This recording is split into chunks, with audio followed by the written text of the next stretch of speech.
پھر دنیا اور آخرت میں توبہ ہو جائے گی. اسی طریقے سے قاتل کو اگر دنیا میں سزا مل گئی، آخرت کی اس کی توبہ قبول ہو گئی.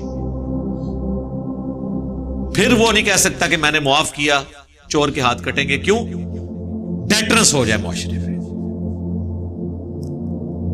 اب دیکھ لیں جہاں پہ یہ سزائیں ہیں، UAE کے اندر ہاتھ کٹتے ہیں جی، آپ وہاں پہ دکان سونے کی بھی کھول کے نہ چلے جائیں، کوئی آپ کی چوری نہیں کرے گا.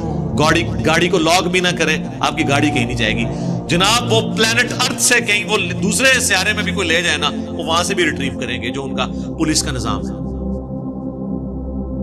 آج گورے بھی بڑے حیران ہیں. انہوں نے شیخ کو وہاں پہ بلا کے کہا کہ آپ بیسک ہیومن رائٹس کے خلاف چل رہے ہیں. اس نے کہا کہ بیسک ہیومن رائٹس کیا ہیں کہ تمہارے ملک میں 1 منٹ کے لیے بجلی بند ہو جائے تو کیا ہو جاتا ہے؟ آؤ میرے ملک میں، جہاں دل کرے گاڑی کھڑے کر کے چلے جاؤ، جو مرضی آپ بتاؤ. یہ دیکھو تو کیا میرا پورا ملک جو ہے وہ ٹنڈا ہو گیا ہاتھ کٹوا کے؟ چاندے کے ہاتھ کٹے. سر چور کو اگر پتا ہو میرے ہاتھ کٹ جانے ہیں، اور پھر وہ پوری ڈیٹیلز ہیں حدیث کے اندر، پورا چیپٹر ہے آپ کو مشکات کی دوسری جلد میں، بخاری مسلم ابو داؤد ترمذی کے حوالے سے. 1 دفعہ چوری کرے گا 1 ہاتھ کٹے گا، دوسری دفعہ چوری کرے گا 2 ہاتھ کٹے گا، پھر چوری میں معاونت کی کسی کے ساتھ پھر اس کا ٹانگ کٹے گی، پھر اس کے بعد اگلی ٹانگ کٹے گی. اور اگر چور کے ہاتھ کٹے ہیں تو اب وہ شریف معذور ہے، اس کا خرچہ اسٹیٹ اٹھائے گی. جی یہ نہیں ہے کہ اس پہ ہمیشہ کے لیے داغ لگ گیا. جس کے ہاتھ کٹتے ہیں ان کے وظیفے لگاتے ہیں وہ کہ بھئی اب یہ کام نہیں کر سکتا، ویلفیئر اسٹیٹ میں ہم اس کا خرچہ دیں گے. تو جس نے ہاتھ کٹوانے تو کٹوا لے وہاں جا کے. تو اسلامک سزاؤں کی ڈیٹرنس کی وجہ سے مستقبل کے لوگوں کے ہاتھ بچ جاتے ہیں. ایک چور کا ہاتھ کٹتا ہے نا، ہزاروں لوگوں کے ہاتھ بچ جاتے ہیں. اور جن ہزاروں کی انہوں نے چوریاں کرنی ہیں ان کا مال بچتا ہے. اور آپ کو پتہ ہے چور تو بعض کا جاتے ہوئے گولی بھی مار جاتے ہیں. چوری کو آپ چھوٹی چیز سمجھ رہے ہیں؟ کئی چوریوں کے اندر بندے نہیں مر جاتے. تو یہ چوری کو کہنے میں تو چوری مال کی ہے، لیکن وہ تو جان بھی قتل ہو جاتی ہے اس کے. بس یہ نہیں ہوتا. تو لہذا چوری بہت بڑی چیز تھی. لہذا یہ دونوں چیزوں کی سزا قرآن میں آئی، قتل کے بدلے قتل اور چور کی سزا. حتیٰ کہ اس کا کلائمیکس بخاری اور مسلم دونوں میں ہے.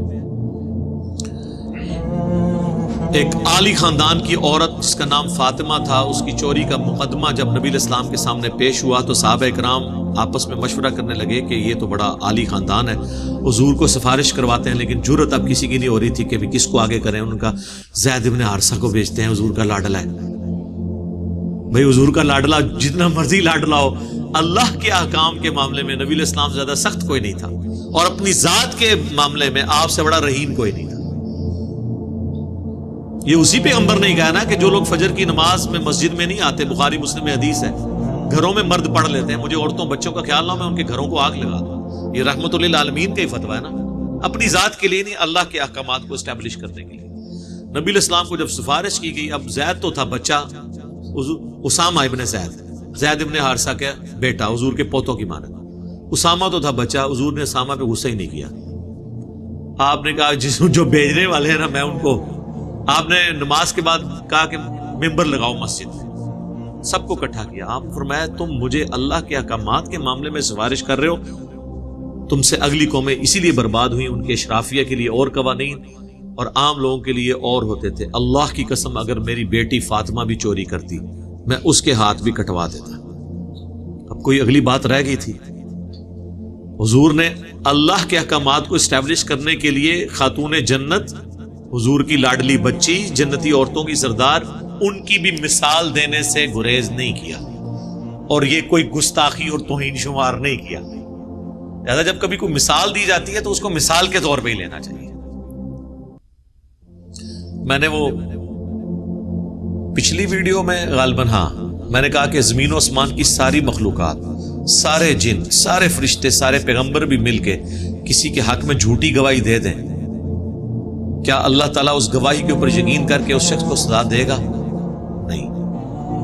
تو میں نے یہ بتایا تھا یہ اللہ میں اور مخلوق میں فرق ہے. جو آپ کہتے ہو نا کہ چھت پہ چڑھنے کے لیے سیڑھی چاہیے تو اللہ تک پہنچنے کے لیے بھی سیڑھی چاہیے، تو دنیا میں تو سزا کے لیے جج چاہیے، تو جج کا فیصلہ حتمی ہوتا ہے، تو جج تو پھر دنیا میں جھوٹے گواہوں کے اوپر بھی فیصلہ کرے گا، اور اسے اللہ کی طرف سے حکم بھی یہی ہے. اگر ایک بندے نے جھوٹی قسم کی وہ تو دل کے حال تو نہیں جانتا، لیکن اللہ تعالیٰ کے لیے پھر جج کی مثال تو نہیں دی جا سکتی، لہذا اللہ کے لیے سیڑھی اور چھت کی مثال بھی نہیں دی جا سکتی۔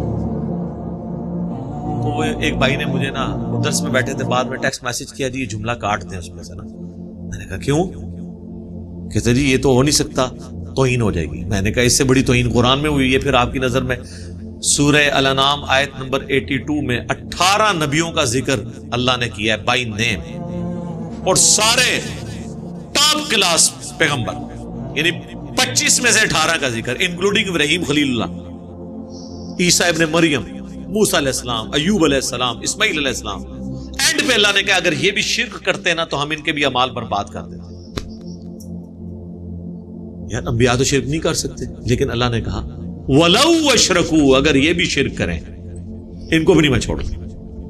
اور ہمارے نبی کے لیے بھی آیا ہے وَلَقَدْ أُوحِيَ إِلَيْكَ وَإِلَى الَّذِينَ مِن قَبْلِكَ، اے نبی تم فرماؤ مجھے بھی اللہ نے یہ وحی کی ہے۔ سورہ الزمر میں مجھ سے پہلے تمام نبیوں کی طرف یہ وحی آئی، لَإِنْ أَشْرَكْتَ لَيَحْبَطَنَّ عَمَلُكَ، اگر بالفرض تم نے بھی شرک کیا تمہارے اعمال برباد کر دیے جائیں گے، تم بھی خسارہ پانے والوں میں سے ہو۔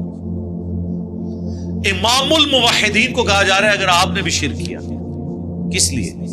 تاکہ کوئی بابے کے لیے کوئی چیز کلیم نہ کر لے، لیکن پھر بھی یہ لوگ باز نہیں آئے۔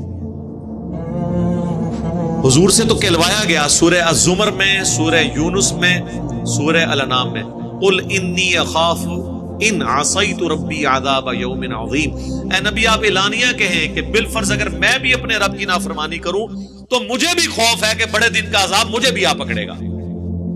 تو پھر میں کیوں نہ کہوں کہ بابے تے شاہی کوئی نہیں۔ تو میرے بھائی امید ہے کہ آپ کو یہ بات سمجھ میں آئی ہوگی اور ویڈیو پسند آئی ہوگی۔ اگر بات سمجھ میں آئی اور ویڈیو پسند آئی تو لائک اور شیئر ضرور کیجیے، اور ہمیں سپورٹ کرنے کے لیے سبسکرائب ضرور کیجیے۔ ملتے ہیں نیکسٹ ویڈیو میں انشاءاللہ۔ السلام علیکم ورحمۃ اللہ وبرکاتہ۔